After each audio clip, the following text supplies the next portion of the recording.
मैंने अपने गांव के ही एक बुजुर्ग जो कोलकाता में काम करते थे उनसे सुनी थी। एक बार की बात है कि कुछ अंग्रेज शिकारी भारत के किसी जंगल में शिकार पर गए। उस जंगल के बाहर एक डाक बंगला था, पर उसमें पहले से ही कोई बड़ा अंग्रेज अधिकारी ठहरा हुआ था। अस्तु इन अंग्रेज शिकारियों को जंगल के बीच बने एक पुराने डाक बंगले में रुकना पड़ा। इस डाक बंगले का रखवाला अपने परिवार के साथ रहता था और डाक बंगले में रुकने वाले लोगों की सेवा करता था। इस रखवाले के परिवार में उसकी बीबी तथा लगभग 14 से 15 साल की उसकी एकमात्र लड़की थी। एक शाम जब अंग्रेज शिकारी शिकार करके वापस डाक बंगले पर आए तो नहा धोकर पीने बैठ गए। पीने के बाद उन्हें इतनी चढ़ गई कि वे लोग पूरी तरह से बहक गए और उस रखवाले को गोली मारने के बाद उसकी बीबी तथा बच्ची को नोच डाले। इन पापियों को नशे में कुछ भी पता नहीं चला और नोचने के बाद उन दोनों को भी गोलियों से भून डाले और तीनों की लाश को डाक बंगले के पीछे दफना दिए। यह बात आई गई रह गई। अंग्रेजों ने फिर कुछ दिन के बाद वहां कैलाश नामक एक नया सेवक रख दिया। किसी को कुछ भी पता नहीं चला कि इस पुराने डाक बंगले का पुराना सेवक और उसका परिवार कहाँ चला गया। एक बार की बात है कि नया सेवक कैलाश रात को गेट बंद करके सोया हुआ था। तभी अचानक उसकी नींद खुल गई क्योंकि उसे लगा कि दरवाजे पर कोई रो रहा है। उसने एक हाथ में लाठी उठाया और दूसरे में चिराग और दरवाजे पर आकर हाथ लगाया। कौन है? इतनी रात गए कौन दरवाजे पर रो रहा है? उसने देखा कि एक किशोरी दरवाजे पर बैठी रो रही है। कैलाश उस किशोरी के पास गया और उसके सिर पर हाथ रखते हुए कहा कि बेटी रो मत, अंदर चल। फिर उस किशोरी के अंदर आने पर कैलाश ने उसे पीने के लिए पानी आगे बढ़ाते हुए पूछा कि बेटी तुम कौन हो और इतनी रात को अकेले इस जंगल में क्यों भटक रही हो? कैलाश की इतनी बातें सुनते ही वह किशोरी और तेज फफक पड़ी। कुछ समय तक तेज तेज रोने के बाद वह थोड़ा शांत हुई और कैलाश को बताई कि वह इस डाक बंगले के पहले सेवक की पुत्री है। फिर उसने यह भी बताया कि कैसे 4 से 5 अंग्रेज शिकारियों ने उसके पिता को मार डाला और उसके बाद उसके तथा उसकी मां की आबरू को नोच डाला। फिर कैसे उसकी मां तथा उसको भी गोलियों से भूनने के बाद डाक बंगले के पीछे दफना दिया। उस किशोरी की इतनी बातें सुनते ही कैलाश पूरी तरह सहम गया, पर निडरता दिखाते हुए पूछा कि ऐसे कैसे हो सकता है? अगर तू मर गई है तो मेरे सामने कैसे बैठी है? कैलाश की यह बात सुनते ही वह लड़की अचानक गायब हो गई और कैलाश कुछ समझ पाए इससे पहले ही वह उस कमरे की दीवार पर उल्टी टहलती नजर आई। कैलाश यह नजारा देखकर पूरी तरह से सहम गया।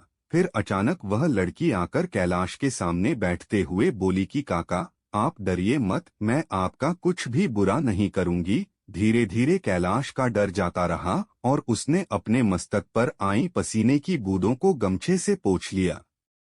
फिर उसी रात को उस लड़की ने वह जगह दिखाई जहां उन तीनों को दफनाया गया था।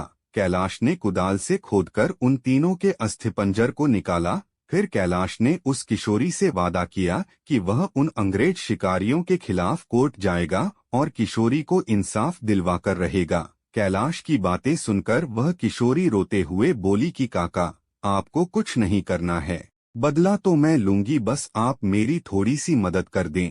फिर क्या? उस किशोरी के बताए अनुसार कैलाश ने बीमारी का बहाना बनाकर उस डाक बंगले की नौकरी छोड़ दी तथा उस किशोरी को किए वादे के अनुसार उस किशोरी के माता पिता की अस्थियों को जला दिया तथा उन दोनों के नाम पर पूजा पाठ भी करवाया। उन दोनों की मुक्ति हो गई, पर लड़की के कहे अनुसार कैलाश ने न लड़की के अस्थिपंजर को जलाया और न ही उसके क्रियाकर्म के लिए कोई अनुष्ठान पूजा पाठ ही किया, क्योंकि किशोरी ने कहा था कि अगर उसके लिए भी पूजा पाठ हो गई तो वह इस भूत योनि से मुक्त हो जाएगी और फिर उन दरिंदों से बदला नहीं ले पाएगी। समय बीतता गया और अब उस डाक बंगले में कोई नया सेवक आने को भी तैयार नहीं होता, क्योंकि कैलाश वहीं आसपास मंडराता रहता और नए आने वाले सेवक को भूत कहानी सुनाकर भगा देता। कभी कभी वह किशोरी भी अपनी भूती कारनामे से आने वाले नए सेवक को 9-2-11 कर देती, पर उस बंगले पर शिकारियों का आना कम नहीं हुआ। वे आते और खुद ही अपनी व्यवस्था करते, पर जो अब आता वह वापस नहीं जाता। क्योंकि उस डाक बंगले में ठहरने वाला हर अंग्रेज शिकारी उस लड़की का शिकार हो जाता। कभी कभी तो ऐसा होता कि वह लड़की किसी अंग्रेज शिकारी को अपने लटकों झटकों में फंसाकर उस डाक बंगले में लाती और रात को अपने असली रूप में आ जाती और डराकर उस अंग्रेज को मार डालती और उसका खून पी जाती। यह क्रम चलता रहा और उस डाक बंगले में मरने वाले अंग्रेज शिकारियों की मौत रहस्य ही बनी रही। अंग्रेज अधिकारियों के लाख कोशिश के बावजूद न हत्यारा पकड़ में आता और न ही मरने वाले अंग्रेज शिकारियों अधिकारियों के मौत का कारण पता चलता। धीरे धीरे यह खबर आसपास के क्षेत्रों में अंग्रेज शिकारियों आदि में फैल गई कि पुराने डाक बंगले में ठहरने वाले हर शिकारी की रात तो होती है, पर वह दूसरे दिन का सूरज नहीं देख पाता। 2-3 और वर्ष बीते और अब वह डाक बंगला खंडहर हो गया, क्योंकि अब किसी में भी हिम्मत नहीं थी कि वहां ठहरे। आखिर किसको अपनी जान की परवाह नहीं होती, पर वह किशोरी भूतनी जो अब युवती बन गई थी, उसी डाक बंगले में रहकर अपने हत्यारों का इंतजार करती। दिन में उधर आने जाने वाले लोगों को उसका एहसास होता, क्योंकि वह बराबर रोती रहती पर किसी को दिखाई नहीं देती। एक बार की बात है कि वह युवा भूतनी उस जंगल में रह रहे एक युवा भूत तथा युवा भूतनी के संपर्क में आई। ये दोनों आदिवासी थे और जंगल में लकड़ी काटते समय किसी अंग्रेज शिकारी के शिकार बन गए थे। युवा भूतनी उन दोनों को लेकर शहर की ओर निकल गई। युवा भूतनी उन दोनों भूतनी के साथ शहर में घूम घूम कर अपने हत्यारों की तलाश करती रही। 2 से 3 दिन की मेहनत के बाद ही वह अपने हत्यारों को पहचान ली। एक दिन वह शाम के समय खूबसूरत युवती बनकर उनमें से एक हत्यारे अंग्रेज शिकारी के घर पर गई। घर पर उस अंग्रेज के सिवा कोई नहीं था। फिर उसने खूब लटके झटके दिखाए और उस अंग्रेज को अपनी सुंदरता में फांस लिया। रूप लुभावन हो तो अच्छों को फंसते देर नहीं लगती। योजना के अनुसार वह दूसरे दिन भी उस अंग्रेज से मिली। फिर उसे पूरी तरह विश्वास में लेने के बाद एक दिन कही कि क्यों नहीं हम लोग शिकार पर चलें। अंग्रेज ने कहा कि अच्छी बात है, मेरे कुछ मित्र शिकारी हैं, उन्हें भी लेकर चलते हैं।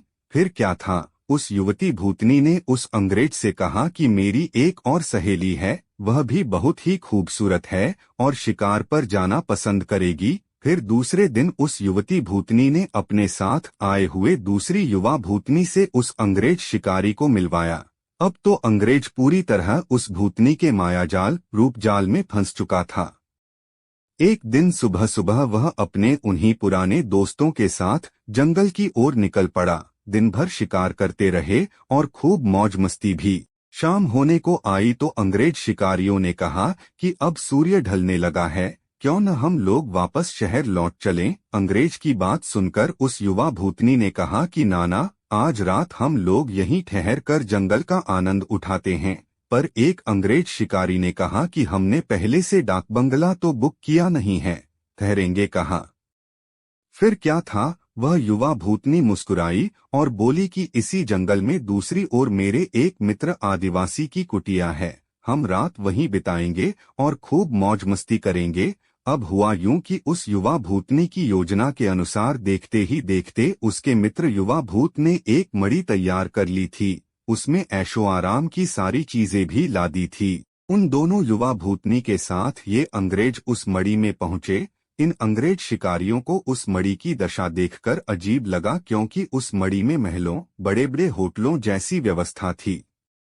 रात को पार्टी शुरू हुई तथा साथ ही अंग्रेज अधिकारियों की सिट्टी पिट्टी गुम होना ही, क्योंकि पहले तो उन दो युवा भूतनी जो देखने में बहुत खूबसूरत लग रही थीं, अचानक बहुत ही डरावनी रूप बना ली। ऐसा रूप जिसे देखते ही अच्छों की पैंट गीली हो जाए। फिर क्या था, उन भूतनियों ने ग्लास में खून भरकर लाकर उन अंग्रेजों को पिलाना शुरू कर दिया। किसी अंग्रेज की हिम्मत ही न थी कि वह ना करे, क्योंकि सब के सब पूरी तरह से डरे हुए थे और कांप रहे थे।